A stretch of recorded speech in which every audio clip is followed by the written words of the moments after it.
clarify that what we have done this semester is just the beginning.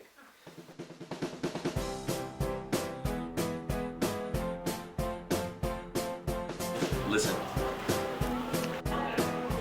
Frustrating, but not unpleasant.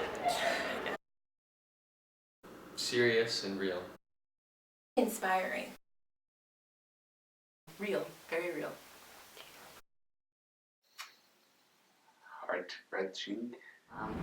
Complicated. The process has been stressful and has been a lot and has been great, and I've been able to make some wonderful, good friends from my group. But in essence, I would say those boys are inspiring, and this whole process has been inspiring to me. It was deep.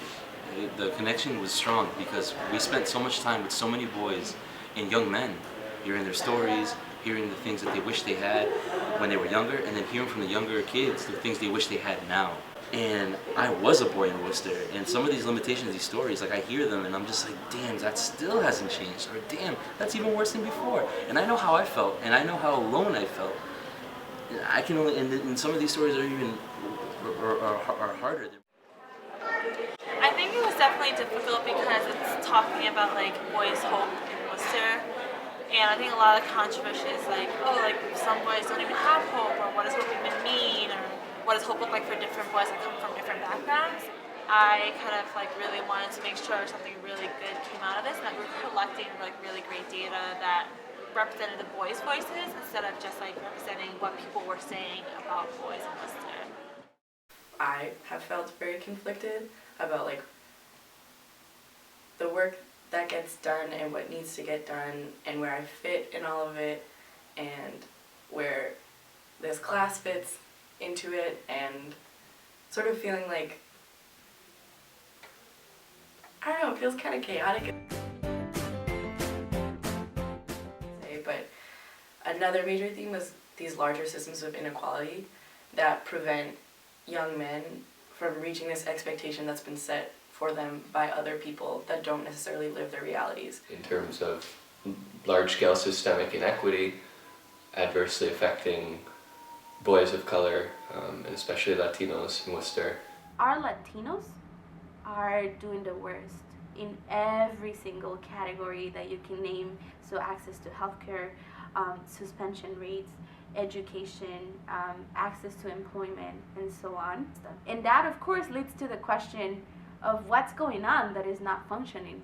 So it's this, that came up a lot in one of my interviews, was this idea of like roses growing from concrete, where people are so focused on this. So this rose grows from a crack in the concrete. It's from a Tupac Shakur thing, and the rose comes out and its petals are kind of jacked up and it has a bunch of thorns, and everyone talks about how the rose is sort of in this dire state, but no one notices that it grew out of concrete, not from like soil and not with sunlight. And so that is a larger metaphor for how we treat young men in the city. You made connections between the perception of boys in Worcester and the media and how that affects the perceptions.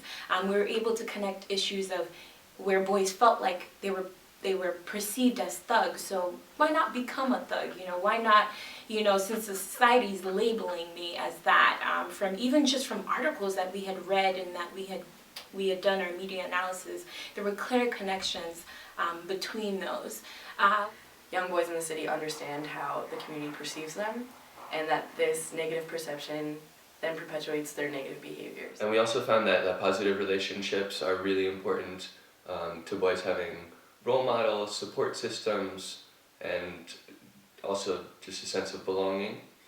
I really explored this concept of familism, which means higher value on family and the well-being of the family as a collective, not solely as separate individual entities. The other piece was this idea of differential acculturation, focus on youth and parent kind of relationship. For our recent immigrant families, for our first generations, there is this idea that a lot of the times, in many of the cases, acculturation needs to happen, meaning you have to assimilate some of the values or some of the actions in which the host culture functions, so you can survive within this new culture in which you're living. But that happens at different levels. So keeping in mind the discrimination that parents might be experiencing in the work setting and that our kids might be experiencing in the school setting are stressors that really complicate and affect emotionally in the development of our youth and the communication of parents and the young people. The quicker and the more that our young people assimilate or acculturate to the host culture, most likely they will be more involved or have more risk to actually engage in risky behaviors. So there is this disconnect because there is this acculturation of our young people quicker than their parents, and so there is a kind of a break in communication that really affects that relationship. However, if we look at this from a perspective of more the assets of what we bring, this idea of feminism really comes into place, tied with parenting practices, positive parenting practices that can really serve as a buffer, both for the youth and the families. We found a lot of connections with mothers. A lot of the boys felt like their mothers were a really big impact on their lives, and you would see young boys 14 saying, well, I just want to make it out so I can help my mom, so I can provide for her. In the opposite spectrum, we found that boys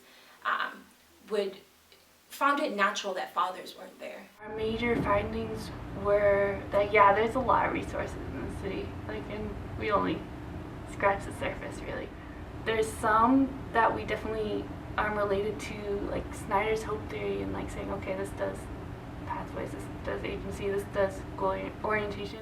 And we also found that workforce development can be a powerful tool for boys finding the goals that they're trying to get to and finding the steps to try and get there.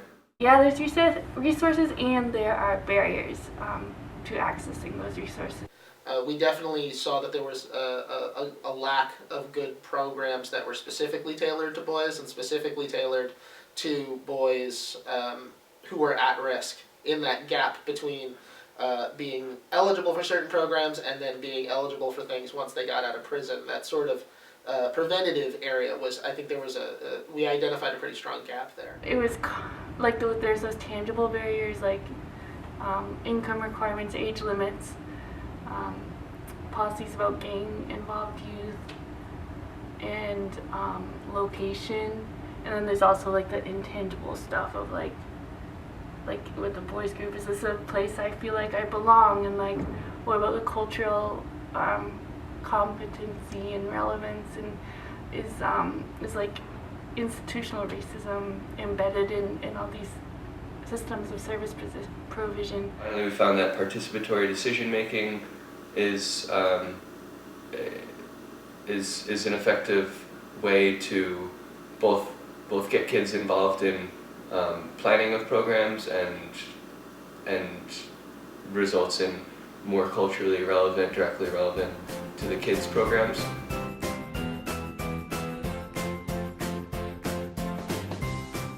Collaboration would be great, but it's hard.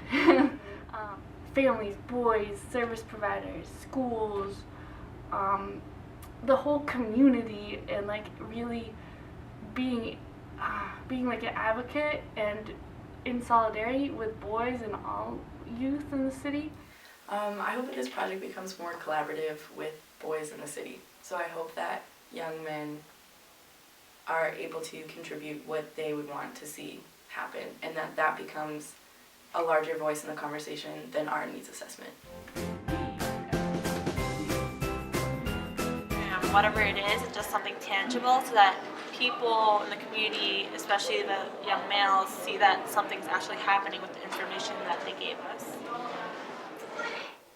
At a minimum, I would like to see us be able to come up with a series of policy recommendations or programmatic interventions, something that we can build either a a new policy off of, or a new project that will have a lasting, even if it's a small lasting impact, some sort of lasting impact on boys in this city. Early programming and restorative programming can be really powerful in addressing root causes. Boys need support systems that are actively there, not just there for the programs, that are actively in their lives. We found that a lot of people are more invested when they feel like they've been invested in.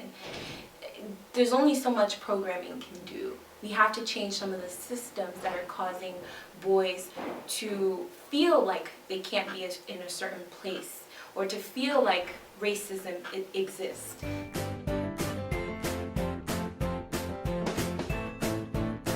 I would say that your conflicted feelings are good and you should talk to other people in your class about them.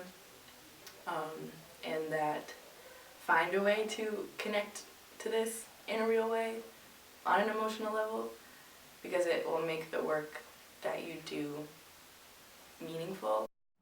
Know when to step back, and know when to step up also, and know when to use your privilege to call out oppression and injustice. To understand that this is something, like you're dealing with people's lives. And definitely pay attention to your own heart, because I think that's the part that if you miss what's going on there, it's gonna throw off everything. Wanting people to really take this seriously, to take the issues seriously, because it's not about us. It's not about what we feel about the issues. It's about the boys that we're working for, the families that we're working for, the providers that we're working for, because it's a group, it's a community effort. Care, like honestly care, like please don't do this as like a class to get by, that's something you need to do, but like actually own it, like feel it, empathize with the work and the reason that this is here, the reason we're doing it, like and then don't be scared to be honest and be real. Seeing kids die and kids in jail, and that are good kids that didn't deserve it, and it could have been a different story. And so I just want to continue to be a part of helping create different stories.